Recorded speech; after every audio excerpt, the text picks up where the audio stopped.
Guys, we're back on Nintendo Treehouse Live at E3, and we have a special game for you today. I am Eric, and this is Terry, and we have two representatives from Ubisoft to show you Mario plus Rabbids Kingdom Battle. So with that, let's jump in. You guys, take it away. Sure. So thanks a lot. It's a pleasure to be here. Yeah, thanks again. So we're super happy today as well because we're going to show something special that we didn't show anywhere else. So it's a first as well to reveal that today. So we'll go step by step, but yeah, we wanted to give love and more content as well, and just a sneak peek into the storyline and even a boss fight. So again, Mario plus Rabbids Kingdom Battle is a tactical adventure with the Rabbids and Mario. And already we see a new character on the screen here with Luigi. As in the first part of the demo, even yesterday that we saw, we're about to unlock Luigi, and now it's done. So yeah, so we'll jump a little bit later into the first world. So it's still the beginning of the game, but we felt it was a cool spot to show a bit more advanced elements compared to yesterday. Yes. All right. So that's one of my favorite things about this game is how deep it is. Yeah, so we're super excited to show yeah, those elements, and you'll see it's a nice wrap-up like yesterday, but this time with some new elements. So yeah, so that's the Jenga tower that we call. The sun is going down, and it's at the end of the first world, and we can talk about a bit more about the verticality of it. Yeah, this one was it's nearby the end of the first world, and it's really quite different compared to the rest of the game, because instead of being developing horizontally, it goes up vertically. So it's just a small proof of the mess, the twist in the Mushroom Kingdom that Rabbids Arrival created. And it's a very interesting level design, because you know very well that in our game we have weapons that can use special powers that we call super effect. Right. So you can plug into the weapon those super effects, such as the bounce and the push. So being this a tower that is almost about to crumble and goes up into the clouds, it's super easy to use one of those power and push or bounce enemy out of boundaries. But the fact is, even the enemies can do it on you, so you have to watch out. And when players will arrive at the top of the tower, they will see that there is something strange, like, there is a chapter in front of them with a scroll that is gold and black, so maybe something big is about to begin. So in that case, it's better to be prepared.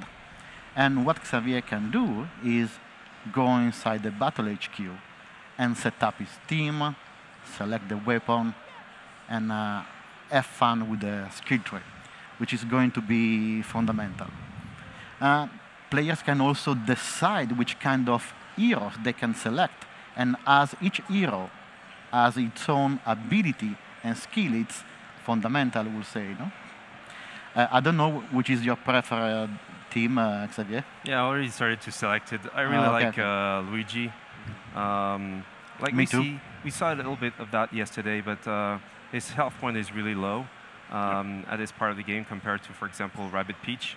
But he's really good from far and doing far distance damage. So it's a longer range guy. Yeah, and we see here, for example, Rabbid Luigi that we won't choose today for the fight, but started to have the Vampire Dash, 30 damage. So it's the highest dash damage that heroes have at first with this crew.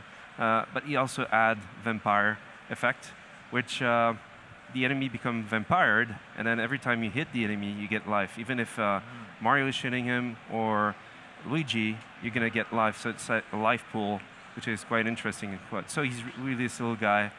It's very strategical, because you use it on some enemy, and maybe all your heroes can shoot at him to recover part of the damage dealt on the enemy. Right. Yeah, so you'd want to, you know, in your turn when you're in battle, like use him first, so you use that status effect, and then your other heroes could benefit from it. Absolutely. And then we have the second part of the preparation, like David was saying. It's all about the weapons. We have more than 250 type, and different weapons. So really went far into putting different stats, different elements. Like, the bounce effect is my preferred bounce. Super effect, because it bounces the enemy away potentially of the battlefield, and you have added damage, and it's like in Mario Kart, when you get out of the road, and so this approach is just super cool. And if you add that to, I don't know, you burn the enemy, and then with your second character, you just bounce the enemy away. And it works on mid-boss as well, so it's really, it's awesome to see on the screen. Yeah, especially if you have certain enemies that are rush-type enemies and kind of rushing at you, and you need to keep that distance between them. Yeah. Absolutely, and you can use those super effects in combination with the techniques. So you may use a technique with Mario, which is called Hero Sight, that prepares Mario, meaning that if an enemy will move nearby him, he will shoot even if it's not his turn. So just imagine that you do the same with other characters. An enemy is moving, Mario goes Hero Sight, shoot the enemy, the super effect bounce apply, the enemy fly over the battlegrounds, enters in the area of reaction of one of the other heroes that shoot again, and maybe applies the burn effect. And as the burn effect is something that allows for propagation, you will see that if the enemy touches other units, they will start to propagate and run. And here we see a secondary weapon. Yesterday, my preferred, melee.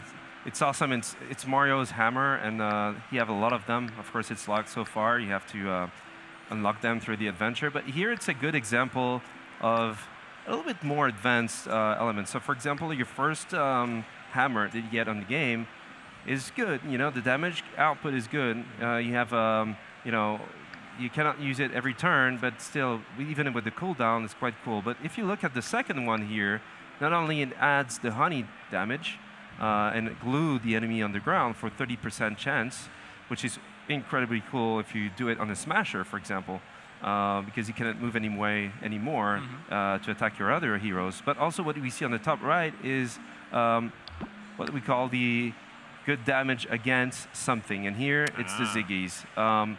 Plus 30 damage chance here to apply what you have on the Ziggy. So that's really cool, because it means if you have a lot of Ziggies around, by using this weapon, it can be very effective. So this is something you need to watch out, because every weapon has something different. So they start very simple, but then we start to add you can specialize, stats. Right? Yes, and as Xavier said, we had these elements of proficiencies. So some weapons are more efficient against some type of enemies, and some weapons are more efficient against the cover. So regardless of the type of cover, you can damage those even faster. Another example before we go on with the skill tree. That's the sentry. So Rabbid Peach can use a secondary weapon, sentries. And the big difference here is, if you look down there, 150 life point. So it's like a hero, a new hero. Right. It goes on. On your team. And it applies the push damage and push effect, which is great. It's not like the bounce. The bounce is really bouncing out and potentially out of the zone. The push could do the same. You could be push out the zone itself, but you can also push another enemy behind, so it's like a domino effect. Yeah. So it's quite effective here. So this little guy, this little sentry, can really go and really try to affect the enemy you target, and then just push everyone around with an AOE type of effect. So the cover damage is not really high on this one. It says low, so it's not going to destroy that much of the covers. But later in the game, potentially you have some very good weapons to destroy covers in one hit, which could be a very interesting for strategy. Awesome. The philosophy of the weapon that we have in our game, it can be divided in two macro areas. The primary weapon that are a very direct way to deal with the enemy. They damage one single unity, and the secondary weapon that are basically area of damage. Once again, those weapons, the secondary weapon, works pretty well in combination, in synergy with some of the techniques that some of the characters, the heroes, will have later on in the game, such as the magnet dance, which is the ability to lure all the enemies around you nearby in an area, and this is where you want to hit with an area of the mage weapon. Gotcha. And last but not least, the skill tree. Really important to do it before a big fight. So I'm going to reset here, because you can reset whenever you want. So basically, it's a good way to, so you see the fight seems to be a big fight. You have a lot of covers and stuff. You even have covers that cannot be destroyed. So when you look at that, you can go back to the battle queue and adapt your strategy, your weapons, like we said, but also, of course, the skill tree. So example with Mario. So just quickly, we have move and attack, technique, and other elements that we can add as well. And which are very important, because you can change how much the character can move in the area of movement, or the stamina, or how much health will gain back when he will find mushroom in exploration, or the area of movement outside the pipe, the rabbit pipe that you can find in the battleground. So for example, here I have 40 orbs. So you know those orbs are what you get from fight. If you did very well in fight, you get more orbs. So as soon as you have orbs, you can start to spend them. So the very first element that Mario can do in his moving phase is an upgrade to what we call the stump jump. So basically, thanks to this, you will be able to do a team jump like before, but then stomp on the head of the enemy for damage as well. And it's another boost as well in terms of reach and zone of movement. So that's a very cool element. So you just upgrade it. Mario's happy. And starting now, you can do it in fight right away. Nice. And then it's up to you to upgrade. So you can upgrade your dash damage. And as you proceed into the game, it's going to be more and more expensive. So you'll have to make choices where you want to put your points. So you cannot put your points at the end of the game over everything. You have to choose drastically where you want to go for each of them. So Mario can be very different from one player to another one. Right. And it's really letting the player experiment with the game. It's one of the key features that we wanted to have in the game. But also for the player that doesn't want to, they can press the autofill function.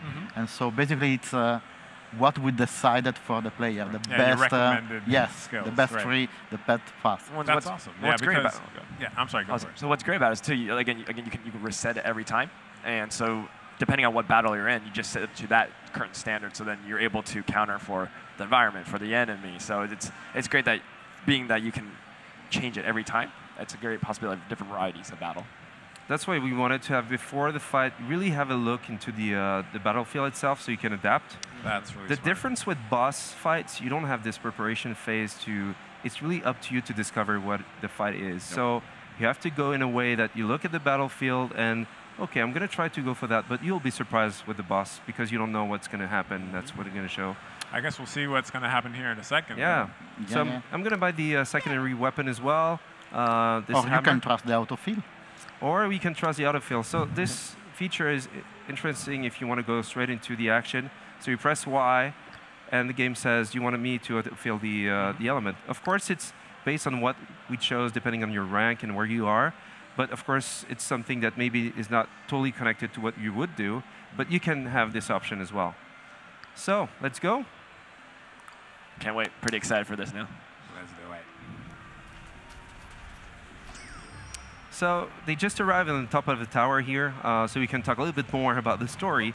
So Mario, and there is a strange guy there. Yeah, and Mario, Luigi, and Rabbid Peach just saw this little guy that we saw a bit yesterday as well. So he's actually the cutest threat ever. He's responsible for everything and all the enemies you see in the game. Why? Because he's able to fuse a white rabbit with something from Mario's world. And why? Because when he's stressed, and his stress level is super high, well, he's going to create those enemies.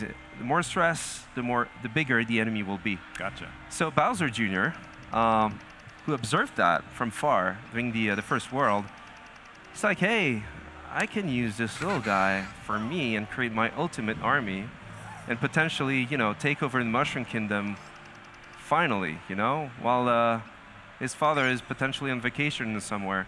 So he's calling him Spawny because he's spawning stuff.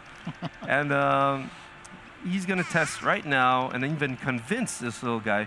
This little guy is so naive. that he thinks that Mario and his friends were trying to catch him up to do something with him. So he was super stressed. So when he sees Bowser Jr., he's convinced that he's a good guy. So yeah, I'm gonna join him.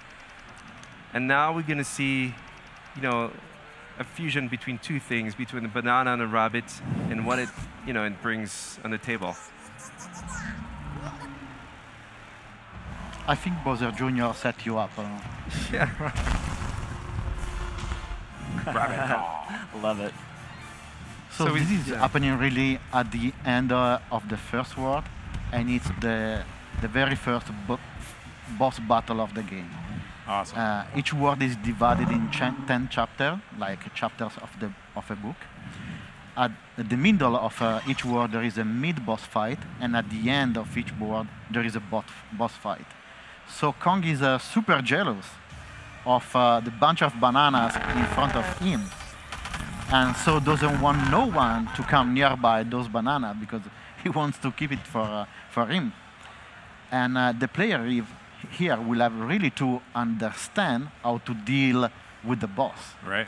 So there is a little bit of observation going on here for the player. So we start to see what we saw yesterday, but a bit more advanced. For example, here, Rabbid Peach. Thanks to the skill tree that we just saw before, she's able to double dash. And her dash damage is at 20. It's a good damage, for starting to hit the enemy. So I can press again and continue my movement. And that's just the movement phase. So you can actually damage the enemy in the movement phase and then still attack. Yes. Exactly. I could attack right away the enemy, but I'm going to show you the second character here with Mario. So we saw that, of course, Mario can dash. He can do something like team jump just before, so with Rabbid Peach. Team stomp, as I just shown in the skill tree. It's all about chaining those abilities that you are upgrading in your character skill tree. And being and efficient as with each your hero choices, has its own, it's really up to the player. There's so many different varieties of chaining these attacks. Yeah. And then I just can press A, he goes, 20 damage, team jump, team stomp, defeat the enemy in the process. And then I'm well positioned to flank both enemies, actually. And here, for example, this one with the piston panic gun that we have here. So the damage is way over than the enemy's remaining life. So even if I apply the bounce effect, it's just going to be cool because anyway, he's going to be defeated. So we'll see. Got him. There we go. And then Luigi, he's starting to be far away, but he doesn't care because he's really good with range. Look at the range. He can, shoot at enemy for the whole battleground almost. Yeah. Maybe on the left, top left, he can't, but he's the one he can shoot anything from afar. The weapon looks like a Hoover, so seems like hesitation going on in Luigi there. Sniper. And just before we see the sentry here, and we start to see where the sentry could go, and it says with the red dot that he won't be able to reach that enemy in the first round. Gotcha. But what is cool is that if the enemy comes nearby by mistake, it's going to explode. It's going to wait for the enemy to enter his zone. So I can try to show this. You'll see. So it's really different. It's a little new hero, and you see this bubble.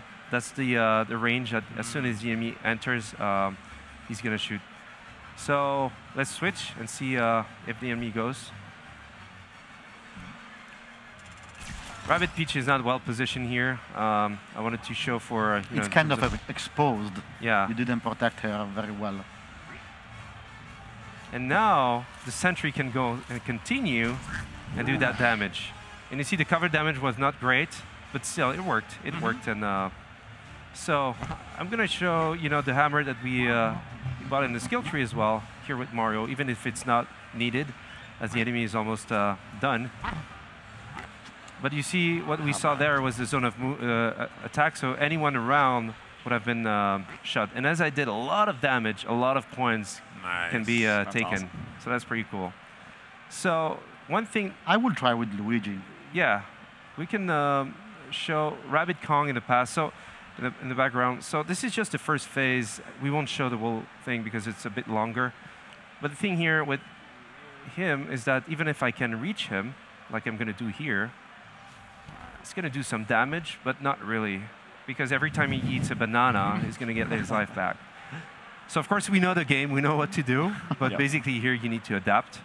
So basically the player needs to find a way to get rid of those bananas. Otherwise Kong will keep replenishing health forever. Got to be perceptive. Yeah. So let's try to go in that zone with Rabbid Peach. Thanks to a team jump. Whoosh. Bam. The bananas just fell down. So Kong is super excited. He's mad now. Yeah. So now, as he's looking for his bananas, and he's cute. It's almost a pity to defeat the guy. Look at that, the desperation. The animations in this game are so good. It's awesome. So I'm going to try to shoot. Damn. Now we can do damage and apply, which is pretty cool. But the issue is that I was maybe a little too close. Uh-oh. Oh my God. He's super romantic. That's so good. So you have to watch out, because basically it could be really bad for you. So you need to leave the zone and start to shoot again. So for example, with Rabbid Luigi, with a big damage output, with Mario, and then with Rabbid Peach that is pissed. Yeah, this is your time. You got to get that damage Let's in. go. And boom. There we go. So this is just the first phase of the combat itself, and then he's going to move on into new zones. New types of enemies will start. Those waves, if you're not behind full covers, you get bounced away. So your life starts to go down, out of boundaries, etc., etc. So, and that's something that we won't show more because it that would was be too just much. the first phase, and this is a long boss fight. Yeah. It's around 30 minutes, I will say. Yeah, 30-minute boss fight. That's what I'd love to hear. That's so cool. All right, thank you so much for being here. It was awesome to show that. We're super happy. Well, geez, man, this game is turning out so good. I'm really impressed. So, Thank you. Thanks a lot. thank you so much for watching. Next up, we have an exclusive look at Super Mario Odyssey.